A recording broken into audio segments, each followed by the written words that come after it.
Yes, आप भले किसी भी चीज़ में पारंगत न हों, पर सीखने की क्षमता में अच्छे होना चाहिए। वित्त मंत्री ने बजट भाषण में विकसित भारत अभियान के लिए 9 मुख्य प्राथमिकता क्षेत्र चुने हैं। इसमें पहला है कृषि में उत्पादकता और अनुकूलनीयता। कृषि में ये दोनों प्रयास तब तक सफल नहीं हो सकते जब तक उन पर व्यापक और युद्ध स्तर पर शोध न हो। लेकिन सच यह है कि इस घोषणा के बावजूद बजट में कृषि शोध की मांग की राशि न केवल नगण्य बल्कि लगभग पूर्ववत है। जरा सोचें, जिस देश में कृषि विकास दर पिछले वर्ष के 4.7% के मुकाबले वर्ष 2024 में घटकर मात्र 1.4 रह गई हो, उसमें कृषि शोध पर खर्च करना ही एकमात्र विकल्प होना चाहिए। लेकिन कृषि शोध तीव्रता, शोध राशि और कृषि जीडीपी का अनुपात, जो वर्ष 2008-9 में 0.75% था, वर्ष 2022-23 में घटकर मात्र 4.43 रह गया है। कृषि अर्थशास्त्री मानते हैं कि कृषि शोध में 1 रुपया खर्च करने से 10 रुपया मिलता है। भारत जैसे देश में नई पर्यावरण अनुकूलित बीज और नई सिंचाई और बुवाई तकनीकी पर काफ़ी काम करना होगा। कहने को इस कृषि प्रधान देश में 62% आबादी आज भी कृषि अर्थव्यवस्था में संलग्न है, लेकिन कृषि उत्पादकता दुनिया के औसत से काफ़ी कम है। यह भी कड़वा सच है कि नीति आयोग की 9वीं शासी परिषद की बैठक में कृषि पर सार्थक चर्चा नहीं हो सकी। अमेरिकी चुनावों में पूरी दुनिया दिलचस्पी लेती है। दुनिया की प्रमुख आर्थिक और सैन्य शक्ति होने के नाते व्हाइट हाउस में बैठने वाला व्यक्ति वैश्विक निर्णयों और घटनाओं पर बहुत प्रभाव डालता है। यही कारण है कि राष्ट्रपति पद के उम्मीदवारों के हर बयान, भाषण, ट्वीट के साथ साथ मुख्य धारा के मीडिया कवरेज और सोशल मीडिया पर हो रही सुगबुगाहटों का भी विश्लेषण यह जानने के लिए किया जाता है कि नए राष्ट्रपति की नीतियां क्या हो सकती हैं। इस बार अमेरिकी चुनावों में एक और आयाम जुड़ गया है। यह उपराष्ट्रपति कमला हैरिस के डेमोक्रेटिक पार्टी की ओर से राष्ट्रपति पद की उम्मीदवार के रूप में उभरने के कारण है। अमेरिका के इतिहास में राष्ट्रपति पद के लिए चुनाव लड़ने वाली वे केवल दूसरी महिला होंगी। साथ ही वे दूसरी अश्वेत और पहली भारतीय अमेरिकी व्यक्ति भी होंगी। उनकी जीत या हार का न केवल अमेरिका बल्कि दुनिया भर में विशेषकर महिलाओं पर असर पड़ेगा, क्योंकि दुनिया के देश अमेरिका की घटनाओं से संकेत ग्रहण करते हैं। राजनीति में महिलाओं की भागीदारी और गर्भपात, मतदान, शिक्षा, रोजगार जैसे मुद्दों पर कठिन परिश्रम से जीते गए उनके अधिकारों के परिप्रेक्ष्य में ये चुनाव महिलाओं के लिए महत्वपूर्ण बन गए हैं। कमला हैरिस का मुकाबला डोनाल्ड ट्रंप और जेडी वेंस की रिपब्लिकन जोड़ी से है।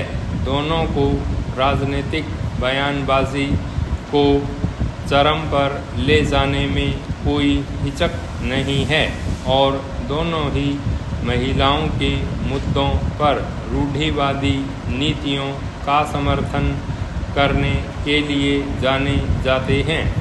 अगर ट्रंप जीतते हैं तो उनका प्रशासन निश्चित रूप से उन नीतियों को लागू करेगा और उन्हें आगे बढ़ाएगा जो महिलाओं के अधिकारों को कमज़ोर करती है। गर्भपात पर प्रतिबंध लगाना उनके एजेंडे में सबसे ऊपर है। उपराष्ट्रपति पद के लिए अपने साथी के रूप में ट्रंप द्वारा वेंस का चयन महिलाओं के लिए एक मजबूत संदेश है। वेंस का स्त्री विरोधी विचारों का समर्थन करने का ट्रैक रिकॉर्ड रहा है। उन्होंने तलाक का विरोध किया है और इनमें वे तलाक भी शामिल है जो रिश्तों से बाहर आने वाले द्वारा लिए जाते हैं। वे राष्ट्रीय गर्भपात प्रतिबंध का समर्थन करते हैं। वे कामकाजी माँओं को बैड पेरेंट कह चुके हैं जो अपने बच्चों को डे केयर में भेजकर अपनी स्वतंत्रता का मज़ा लेना चाहती हैं। ऐसे में ट्रंप की जीत यकीनन अमेरिका में महिलाओं की हार होगी, लेकिन इससे भी ज़्यादा चिंता की बात यह है कि इससे दूसरे देशों में भी गैर उदारवादी सरकारें महिलाओं को अंधकार युग में वापस धकेलने और उनसे वे स्वतंत्रताएं और अधिकार छीनने के लिए प्रेरित हो सकते हैं जिनकी वे हकदार हैं। वैसे भी दक्षिणपंथी ताकतें हर जगह अपनी पकड़ बना रही हैं और वे सभी अधिकार विरोधी एजेंडों का समर्थन करती है। ट्रंप की जीत महिलाओं को राजनीतिक सहभागिता से भी हतोत्साहित करेगी। वैसे भी महिलाएं पहले ही अपने पुरुष प्रतिस्पर्धाओं और मीडिया से भी स्त्री विरोधी टिप्पणियों का सामना करती आ रही हैं।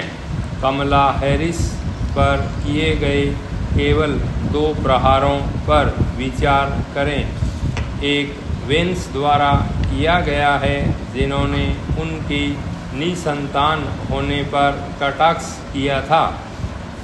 हैरिस अपने पति की पहली पत्नी से हुए 2 बच्चों की सौतेली मां हैं और उनकी खुद की कोई संतान नहीं है। दूसरा एक पैरोडी वीडियो है जो एक्स पर वायरल हुआ है। इसमें कमला हैरिस को राष्ट्रपति पद के लिए अयोग्य बताया गया है। इसमें उनके महिला और अश्वेत होने को उनके चयन का आधार बताया गया है। जैसे जैसे चुनाव अभियान आगे बढ़ता जा रहा है, कमला के खिलाफ बयानबाजी और तल्ख होती जा रही है और ट्रंप और वेंस अपने मतदाताओं को धर्म, नस्ल और जेंडर के आधार पर ध्रुवीकृत करने का प्रयास कर रहे हैं। ऐसे में अन्य देशों की महिला राजनेत्रियां बारीकी से देख रही होंगी कि चुनावों में कमला का प्रदर्शन कैसा रहता है। इस मामले में भारतीय महिला राजनेत्रियां अब तक अधिक भाग्यशाली रही हैं। आखिरकार हम इंदिरा गांधी के रूप में एक महिला प्रधानमंत्री पाने वाले दुनिया के पहले देशों में से एक है, लेकिन उन्हें भी अपने कार्यकाल की शुरुआत में गूंगी गुड़िया कहा गया था। आज आरक्षण के कारण पंचायतों और स्थानीय नगर निकायों में महिलाओं का बेहतर प्रतिनिधित्व हो गया है, लेकिन विधानसभाओं और संसद में उनकी उपस्थिति अभी भी मामूली है। महिला आरक्षण अधिनियम भले ही 33% कोटा की गारंटी के साथ पारित हो गया हो, लेकिन पुरुष प्रधान संसद ने उसके क्रियान्वयन के लिए समय सीमा तय करने से परहेज किया है। भाई स्टॉप।